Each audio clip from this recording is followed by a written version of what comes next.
తాకట్లో ఉన్న బంగారాన్ని విడిపించి ఆ రోజున మార్కెట్ ధర కట్టి మిగిలిన డబ్బును మీకు అందిస్తుంది కొమ్మూరి గోల్డ్.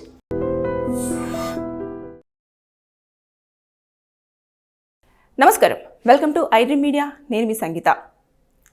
ఇంటర్వ్యూ పేరుతో ఒక మహిళను స్కూల్కు పిలిచి ఆవిడపై అసభ్యంగా ప్రవర్తించిన కరస్పాండెంట్. అయితే ఏం జరిగింది? ఆ మహిళ అక్కడికి ఇంటర్వ్యూకి వెళ్ళినప్పుడు ఆ కరస్పాండెంట్ ఆయనతో ప్రవర్తించిన విధానం ఏ విధంగా ఉంది, అంతేకాకుండా ఇలాంటి సిచ్యువేషన్స్లలో అమ్మాయిలు ఎలాంటి స్టెప్స్ తీసుకోవాలి లీగల్గా అనేది మనం ఒక్కసారి ఈ వీడియోలో మాట్లాడుకునే ప్రయత్నం చేద్దాం. హైదరాబాద్కు చెందిన ఒక మహిళ తనకున్న క్వాలిఫికేషన్కు తగ్గట్టుగా ఉద్యోగము వెతుక్కుంటున్న సమయంలో లోకల్ యాప్ నుంచి వెళ్ళి ఒక ఉద్యోగ ప్రకటనను చూడడం జరిగింది. చూసిన వెంటనే ఏదైతే ఫతేనగర్లో ఉన్న వశిష్ట స్కూల్లో ఆవిడ క్వాలిఫికేషన్కి తగ్గట్టుగా ఒక పోస్ట్ అనేది ఖాళీ ఉండడంతో దానికి జాబ్ అప్లై చేసుకున్నారు. జాబ్ అప్లై చేసుకున్న వెంటనే అక్కడ నుంచి కరస్పాండెంట్ ఆవిడకు కాల్ చేసి, పలానా తేదీన మీరు ఇంటర్వ్యూకి రండి, మీకు ఒకసారి ఇంటర్వ్యూ చేసిన తర్వాత మేమంతా చూసి మీకు జాబ్ అనేది అలర్ట్ చేయడం జరుగుతుంది అని చెప్పడంతో ఇమీడియట్గా ఈ అమ్మాయి సర్టిఫికేట్స్ అన్నీ తీసేసుకొని తను చెప్పిన తేదీన కూడా ఆ స్కూల్కి వెళ్ళడం జరిగింది. వెళ్ళిన తర్వాత అక్కడ చూసేసుకుంటే ఎవరు కూడా అంతవరకు స్టాఫ్ ఉన్నట్టుగా కనిపించట్లేదు. దాంతోపాటు అక్కడ ఎవరు లేరు. అయినప్పటికీ కూడా సరే ఉద్యోగం వస్తుందో ఏమో, లేకపోతే అంటే తన ఆర్థిక పరిస్థితులు ఎలా ఉంటాయో, ఉద్యోగం రావాలంటే ఉద్యోగము కావాలని అనుకుంటున్న వాళ్ళు ప్రతి ఒక్కరికి కూడా పెయిన్ అనేది బాగా తెలుస్తుంది.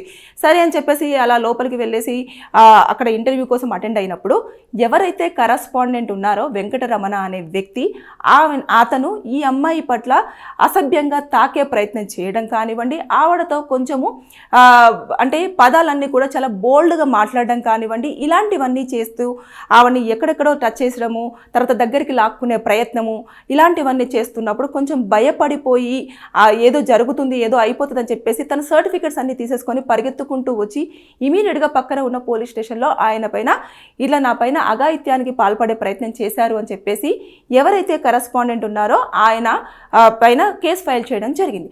అయితే ఇలాంటి సందర్భంలో ఆ మహిళలు ఎలాంటి లీగల్ స్టెప్స్ తీసుకోవాలి అంటే, ఫస్ట్ ఆఫ్ ఆల్ మీరు ఇంటర్వ్యూకి వెళ్ళేటప్పుడు ఖచ్చితంగా మీతో పాటు ఒక పర్సన్ని ఖచ్చితంగా తీసుకువెళ్లాల్సి ఉంటుంది. అక్కడ ఎవరు ఎలా ఉంటారో తెలియదు. అన్ని ప్లేసులలో కాకపోయినప్పటికీ కొన్ని ప్లేసెస్లో మాత్రం ఖచ్చితంగా మీరు వెళ్ళాలి. అదేవిధంగా ఇంటర్వ్యూ టైమింగ్స్ కూడా ఏ సమయంలో ఉంటుంది అనేది కూడా మీరు చెక్ చేసుకోవాలి. ఇకపోతే ఇలాంటి సమయాలలో మొత్తం కూడా ఇక్కడ కేసు ఫైల్ అయితే ఆ అమ్మాయితోటి కొంచెము సెక్సువల్ అసాల్ట్ చేయడం కానివ్వండి, ఆ తర్వాత బోల్డ్గా మాట్లాడడం కానివ్వండి, ఆవిడ్ని తాకే ప్రయత్నం చేయడం కానివ్వండి, ఇలాంటివి చేసే ప్రయత్నం చేశాడు కాబట్టి అతని మీద బిఎన్ఎస్ సెక్షన్స్ కింద కేసులు ఫైల్ అవుతాయి. దాదాపుగా మనం చూసేసుకుంటే దాంట్లో 5 సంవత్సరాల నుంచి వెళ్ళి 5 సంవత్సరాల వరకు జైలు శిక్ష, దాంతోపాటు ఫైన్ విధించే అవకాశాలు అయితే కనిపిస్తాయి. అయితే మనం చూసినట్లయితే చాలామంది ఏం చేస్తారంటే, ఏమోలే మనం ఇంటర్వ్యూ కోసం వెళ్ళామా, లోపల జరిగింది ఏంటో మనం ఇంకా బయటికి చెప్పుకుంటే మన పరువు పోతుంది అని చెప్పేసి చాలామంది ఆ విషయాన్ని దాచిపెట్టేసి అక్కడి నుంచి అయితే బయటపడి వెళ్ళిపోతూ ఉంటారు. కొంతమంది ఏం చేస్తారంటే భయానికో లేకపోతే దేనికో ఒకదానికి వారికి ఉన్న పరిస్థితుల కారణంగానో లొంగిపోవడం అనేది కూడా జరుగుతూ వస్తుంది. దీనిని అలుసుగా చేసుకొని చాలామంది ఇంటర్వ్యూల నెపంతో మహిళను చాలా వరకు ఇబ్బందులకు గురి చేస్తున్నారు అనేది ఇది ఇప్పుడు వార్త బయటకు వచ్చింది కాబట్టి ఓకే. కానీ కొన్ని సందర్భాలలో మాత్రం కొన్ని ప్లేసెస్లలో మాత్రం అది బయటికి రాకుండా అలాగే ఉండడం అనేది మనం చూస్తూ ఉన్నాము. అయితే ఈ నేపథ్యంలో ఖచ్చితంగా ఎవరైనా సరే ఇలాంటివి జరిగినప్పుడు ధైర్యంగా బయటకు వచ్చేసి మీరు కంప్లైంట్ ఇస్తే దానికి సంబంధించిన అంటే మీరు కంప్లైంట్ ఇచ్చినట్టు కానివ్వండి, మీ వివరాలు ప్రతిదీ కూడా గోప్యంగా ఉంచే అవకాశం కూడా పోలీసుల దగ్గర ఉంది. కాబట్టి అయ్యో మేము ఇట్లా కంప్లైంట్ ఇస్తే బయటకు చెప్తారో ఏమో, మా పేరు బయటకు వస్తుందో ఏమో, వీళ్ళకి తెలుస్తుందో ఏమో అనేది ఏమీ భయపడాల్సినంత అవసరం లేకుండా పోలీసులకు ముందుగానే సమాచారం ఇచ్చి మా యొక్క వివరాలని ఖచ్చితంగా గోప్యంగా ఉంచండి, అంటే సీక్రెట్గా మెయింటైన్ చేయండి అని చెప్పేసి అంటే ఖచ్చితంగా పోలీసులు దాన్ని మెయింటైన్ చేసే అవకాశాలు ఉంటాయి. ఏదేమైనా సరే కానీ ఆ అమ్మాయి ఎవరైతే ఉన్నారో తను కొంచెం డేర్ చేసి బయటకు వచ్చేసి కేసు ఫైల్ చేయడం జరిగింది. కానీ ఒకవేళ లేని పక్షంలో అక్కడ ఏదైనా జరిగి ఉంటే ఎంత అనర్థం జరిగి ఉండేది. కాబట్టి ఎప్పుడైనా సరే ఇంటర్వ్యూస్ వెళ్ళేటప్పుడు ఒక్కసారి ఆలోచన చేయండి. మీరు ఏదైనా సరే ఏదైనా ఒక యాప్ నుంచి ఉద్యోగ ప్రకటనలు చూసినప్పుడు మీరు అది కరెక్టా కాదా అని తెలుసుకొని, ఆ టైమింగ్స్ తెలుసుకొని మీకు తెలిసిన వాళ్ళకు ఒక ఇన్ఫర్మేషన్ ఇచ్చి మీరు వెళ్తున్నప్పుడు ఖచ్చితంగా ఒక లొకేషన్ని మీ వాళ్ళకి షేర్ చేసి చేయడం, లేదు అంటే మీరు ఇంటర్వ్యూకి వెళ్తున్న సమయంలో కాల్ చేసేసి వారిని లైన్లో పెట్టుకొని అంటే లైన్లో ఉంచేసే మీరు మాట్లాడుతున్నది చూసుకోవడం, ఇలాంటివి చేసే ప్రయత్నం చేయండి. ఇది సాఫ్ట్వేర్ దాంట్లో ఉండకపోవచ్చేమో కానీ నార్మల్ కొన్ని ఇలాంటి స్కూల్ ఇంటర్వ్యూస్ కానివ్వండి, లేదంటే ఇంకా కొన్ని చిన్న చిన్న జాబ్స్ ఉంటాయి చూడండి, అలాంటి వాటిలలో ఇలాంటి వెసులుబాటు మనం చేసుకోవచ్చు. కాబట్టి నేను ఈ వీడియో త్రూ అమ్మాయిలకు అలర్ట్ ఇచ్చేది ఏంటంటేను, దయచేసి ఇలాంటి కూడా జరుగుతున్నాయి కాబట్టి ఎప్పుడైనా సరే ఒంటరిగా వెళ్ళేటప్పుడు ఆలోచన చెయ్యండి.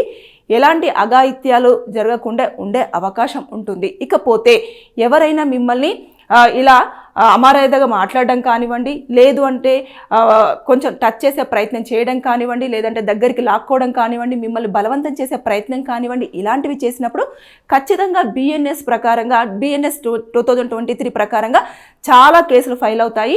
అందులో వచ్చేసి 67 ఉంటుంది, అదేవిధంగా 70 ఉంటుంది, 79, 75, 73 ఇలాంటివన్నీ ఉంటాయి. దాంట్లో రకరకాల శిక్షలు పనిష్మెంట్స్ ఉంటాయి అన్నట్టు. అంటే ఒకటి 5 years ఉండొచ్చు, ఒకటి 3 years ఉండొచ్చు, ఒకటి 10 years ఉండొచ్చు. ఇలాంటివి మీతో వారు ప్రవర్తించిన విధానాన్ని బేస్ చేసుకొని అక్కడ శిక్షలు అనేది అప్లికేబుల్ అవ్వడం అనేది జరుగుతుంది. కాబట్టి నేను అందరికీ మహిళలకు చెప్పేది ఏంటంటే, ఇంటర్వ్యూలు జాబుల యొక్క అంటే జాబు లేదు, అందరూ ఇలా మమ్మల్ని మాటలు అంటున్నారు, ఏదో ఒక జాబ్ సంపాదించాలి అని చెప్పేసి మీ రక్షణను మీరు చూసుకోకుండా అలా ఎక్కడికి పడితే అక్కడికి వెళ్తే ప్రమాదం జరిగే అవకాశాలు ఉన్నాయి. కాబట్టి తస్మత్ జాగ్రత్తలు పాటించి మీరు ఇంటర్వ్యూకి వెళ్ళే ప్రయత్నం అయితే చేయండి. Thank you. నిజంగా ప్రస్తుతం ఉన్నటువంటి సమాజం దేనికి ప్రయారిటీ ఇస్తుంది?